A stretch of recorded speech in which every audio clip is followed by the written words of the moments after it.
All right, welcome to the deep dive.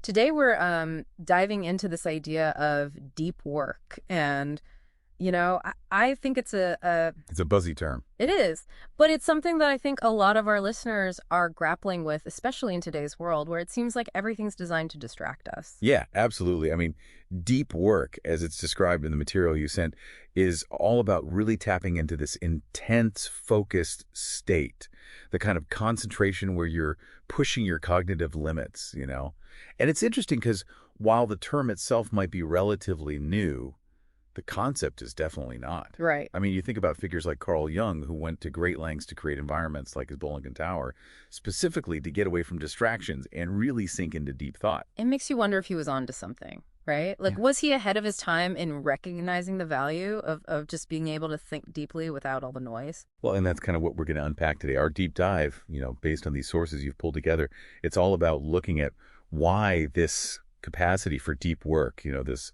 ability to really concentrate is argued to be so valuable in today's world and what makes it so elusive these days. Exactly. And then, of course, we want to explore, how cultivating this skill can actually translate into, a more fulfilling work life, something I think a lot of people are searching for. Right. And for everyone listening in who I know are eager to learn, efficiently and thoroughly, we're going to try to cut through the noise here and distill the core ideas from this material.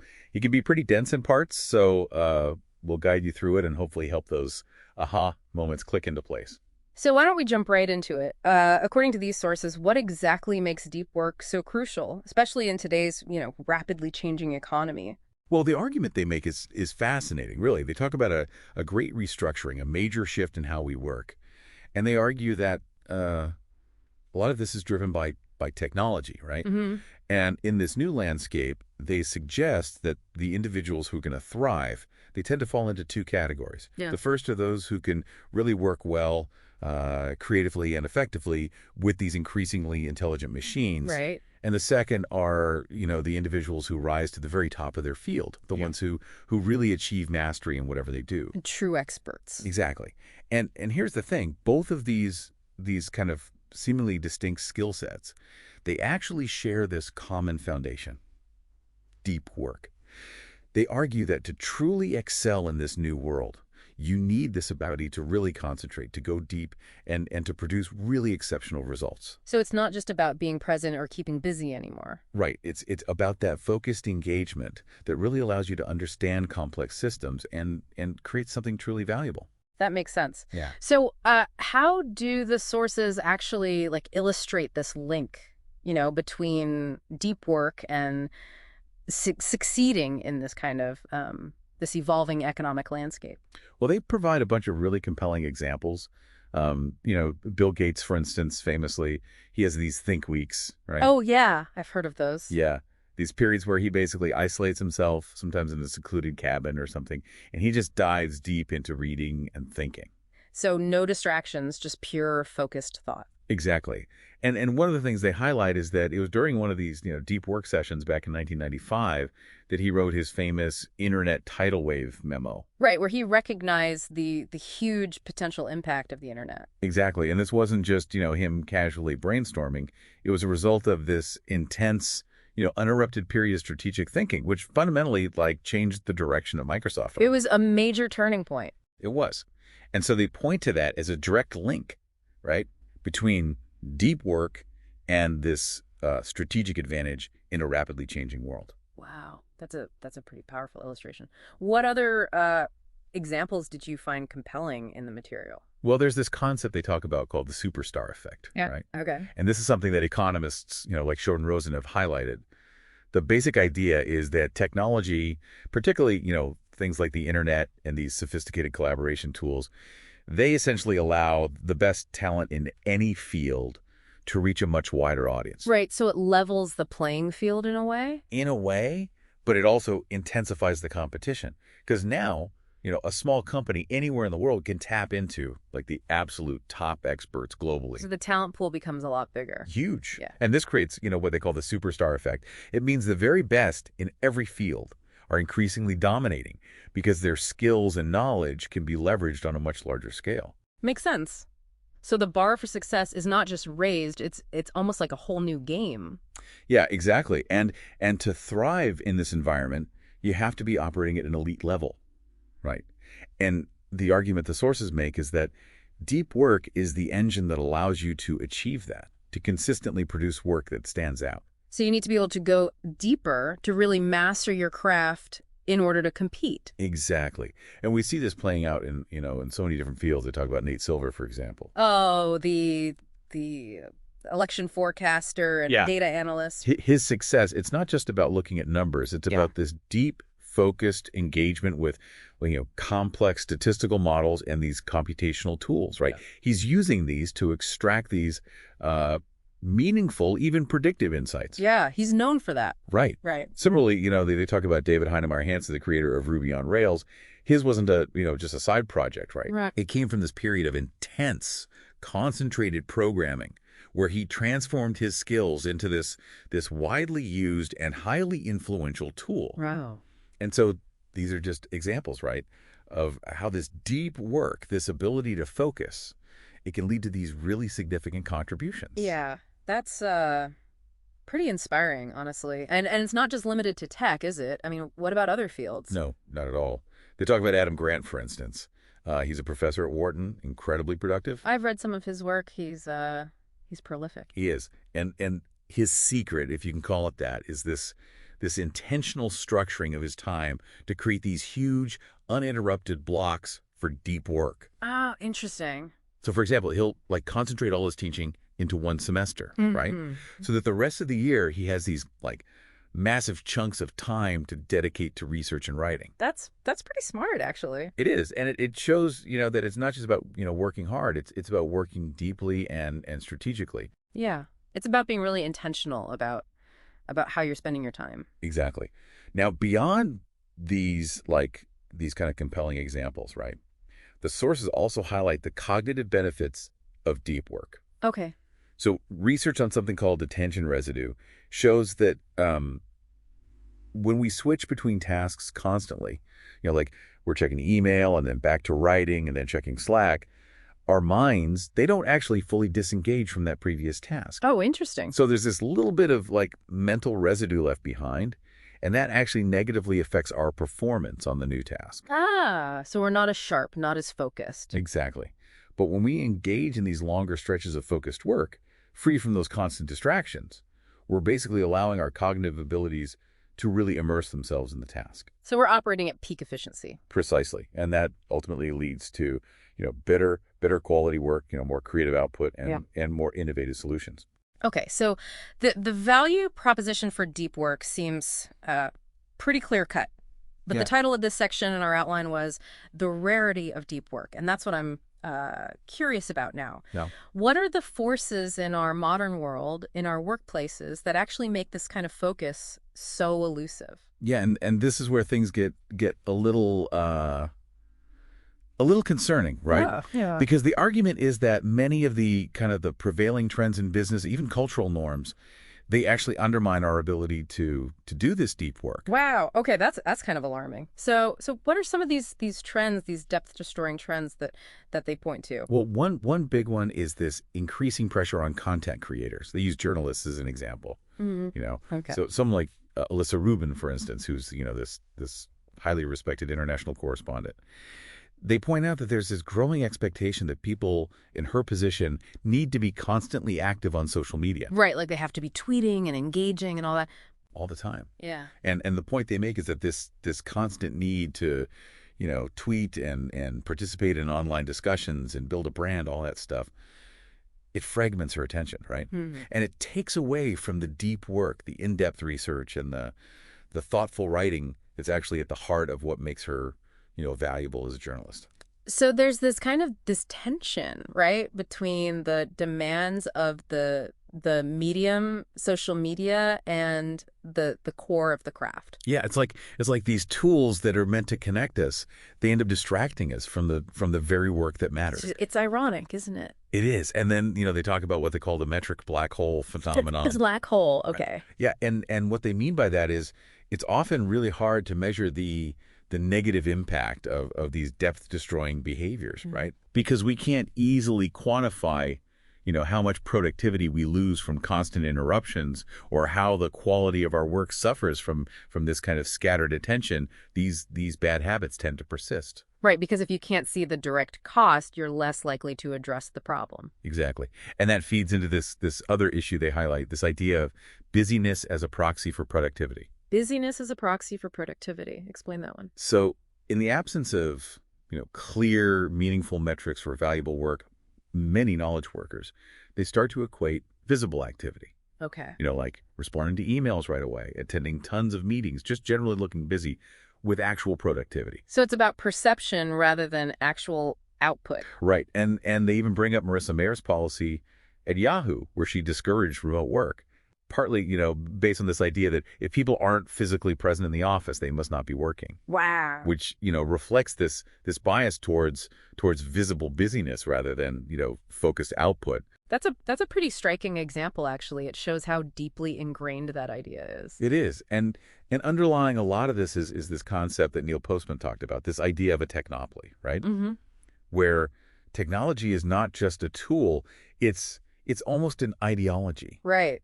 It's embraced without question, without really considering what the trade-offs might be. Yeah, it's like this assumption that, more technology is always better. Always. And in that environment, alternatives like, prioritizing deep work, it starts to seem like outdated or irrelevant. Yeah, like you're going against the grain. Totally.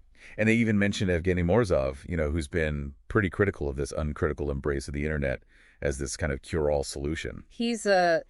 He's definitely a voice of caution in the tech world. He is. And the point is, we often don't stop to think about what we're losing in this constant pursuit of technological advancement. That's a really good point. So we're in this weird spot, right?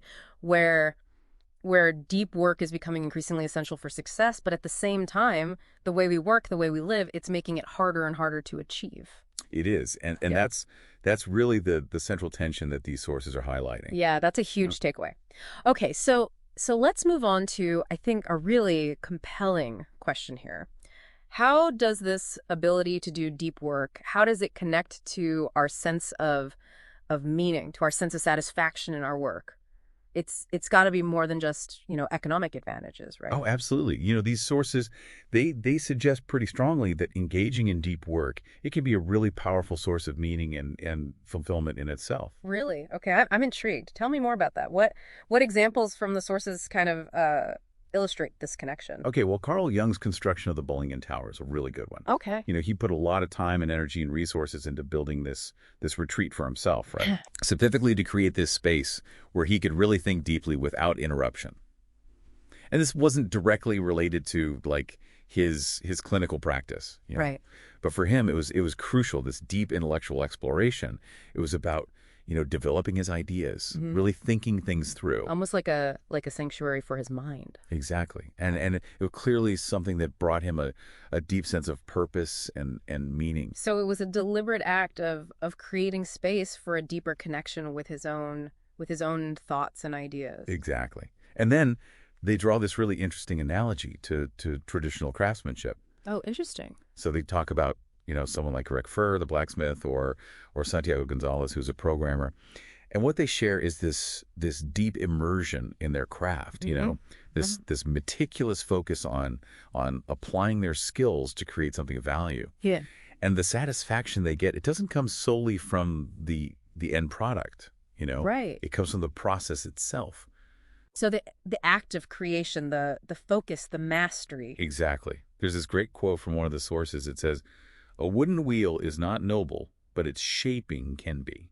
Ooh, that's beautiful. And it suggests that, even in knowledge work, which can sometimes feel very, very abstract, there's this potential to find that same kind of meaning and accomplishment. Yeah, that resonates, like finding that sense of craftsmanship in whatever you do. Exactly. And then there's the story of Winifred Gallagher, who's a science writer, who was diagnosed with cancer. Oh, wow. And during her treatment, she made this conscious decision to focus her attention on the positive things in her life. Okay. The simple pleasures, the meaningful interactions. And what she found was that this intentional focus, it actually improved her well-being. That's That's amazing. It is, and it suggests this powerful link, right, Mm. between focus not just on our work but on life itself, and a deeper sense of fulfillment. Wow. So the power of focus extends. It goes way beyond just getting things done. It affects our whole experience of life. Exactly. And then they even touch on the neurological side of this, suggesting that, engaging deeply with challenging work, it actually activates these complex neural pathways in our brains that are associated with meaning and satisfaction. Wow. So it's almost like we're wired to be rewarded for this kind of focused engagement. So cultivating deep work, it's not just like a productivity hack. It's almost like a fundamental human need. That's what they seem to be suggesting. Wow. Okay, so now that we understand, the value of deep work, the fact that it's becoming increasingly rare, the fact that it's so deeply connected to, our sense of purpose and fulfillment, Mm. what do we actually do about it? Like, how do we cultivate this skill? Yeah, and that's really the crucial question, right? Yeah. Because understanding the importance of something, it's not the same as actually doing it. Right. Right. And so the sources, they introduce this idea of different philosophies for integrating deep work into our lives. And the key takeaway here is that there's no like one size fits all approach. Okay. So for example, they talk about this bimodal philosophy. The bimodal philosophy. Which is, kind of what Carl Jung did, right? Mm-hmm. Where you have these stretches of intense, uninterrupted deep work, and then you have periods of, more social, lighter activity. So you're switching back and forth. Exactly. Then there's this journalistic philosophy, which is more about, seizing opportunities for deep work whenever they arise, kind of fitting it into the cracks of your schedule. So more flexible, more adaptable. Right, like a journalist working on deadline, Right. But the real key here is to find the approach that works best for you. Okay. So it's about being deliberate and intentional about how we structure our time. Exactly. Now, once you've kind of figured out your philosophy, right, there are specific tactics you can use to actually work deeply. Okay, like what are some of those? Well, one of the big ones is establishing rituals and routines. Creating these kind of set patterns that minimize friction and help you get into that focused state. Mm-hmm. Another key one is learning to embrace boredom. Embrace boredom. Okay, I'm not sure I follow. Yeah, so it's about training yourself to stay focused even when a task stops being, new and exciting. Oh, okay, so pushing through that initial slump. Exactly. It's a skill and it takes practice. Another one is, quit social media. Quit social media. Okay, that's a bold one. Now this doesn't necessarily mean, completely deleting all your accounts. Okay, phew. But it's about applying this principle called the law of the vital few. Law of the vital few. What's that? So basically it means identifying the few things, the vital few things that actually bring you value, and then ruthlessly cutting out everything else. Okay. So in the context of social media, that means figuring out which platforms, if any, are truly beneficial to you, and then ditching the rest. So if Twitter's just a source of stress, then get rid of it. Exactly. And they talk about this guy, Barrington Thurston, who did this digital sabbatical where he disconnected from all that, shallow online stuff. And he found that he was so much more focused, he had time for meaningful work, and he was more present in the real world. So those little distractions, they really add up, huh? They do. And it's not just about social media. Right. It's about applying that law of the vital few to our entire online experience. So, really questioning whether we need all these apps, all these websites. So like a digital declutter. Yeah, exactly. Yeah. And, it's interesting. They point out that people like Malcolm Gladwell, Michael Lewis, these really successful writers, they have a very limited social media presence. That's true. I hadn't thought of that. Right. So it suggests that for a lot of us, these things aren't as essential as we think they are. Right. And another strategy is scheduling internet use, So instead of just constantly reacting to notifications, you set aside specific blocks of time for checking email or browsing. So you're in control rather than letting the internet control you. Precisely. And then finally, they talk about this idea of draining the shallows. Draining the shallows, okay. Yeah. So this means actively reducing the time we spend on these less valuable tasks like administrative stuff or things that just keep us busy but don't really move the needle. Right. So the busy work that doesn't really matter. Yeah. And they talk about how, the 4-day work week experiment at 37 Signals, that actually forced people to prioritize deep work because they had less time overall. Interesting. And they also allocated specific blocks of time for those really high-value projects. So they were intentional about it. They were. And even small things like how we manage email can make a big difference. So using filters or trying to resolve things completely in the first email so you don't have all this back and forth. Oh, yeah. Those email chains can be brutal. They can. And all these things, they add up. They free up time and energy for the work that really matters. Okay. So these are all things that, people listening can start to think about, to experiment with. They are. And ultimately, it all comes back to this power of focus. Mm-hmm. Like these sources, they make a very convincing argument that the ability to concentrate deeply, it's a rare and incredibly valuable skill. It's like a superpower in today's world. It is. And they talk about, Bill Gates in his early days and his laser focus on programming. Right. And that intense, sustained focus, it played a huge role in his ability to achieve these incredible things. Yeah. It makes me think about my own experience, even those times where I can carve out, even a relatively short block of truly uninterrupted time, the impact it has on my productivity, even my sense of accomplishment, it's kind of amazing. It is, and it's a constant battle, right? Yeah. To prioritize that time, to protect it. Oh, yeah, absolutely. But, the benefits are undeniable. So to sum it all up, it sounds like, based on what we've read here, deep work, it's not just a nice to have, it's a necessity. It is. It's crucial for navigating this complex modern economy, But the forces we've discussed they're making it harder to achieve. Right. But it's not impossible. No, and the good news is, it's a skill that we can cultivate. We can. And it's not just about, producing better work. It's about finding meaning, Right. It's about feeling fulfilled in what we do. Absolutely. So as we wrap up here, cultivating this ability to do deep work, it's not about some, overnight transformation. It's about making deliberate choices. It's about implementing those practical strategies that we've talked about, consciously resisting distractions, prioritizing focus. Exactly. Mm. And so as a final thought for everyone listening, think about one specific area in your work where you think applying more focus could have the biggest impact.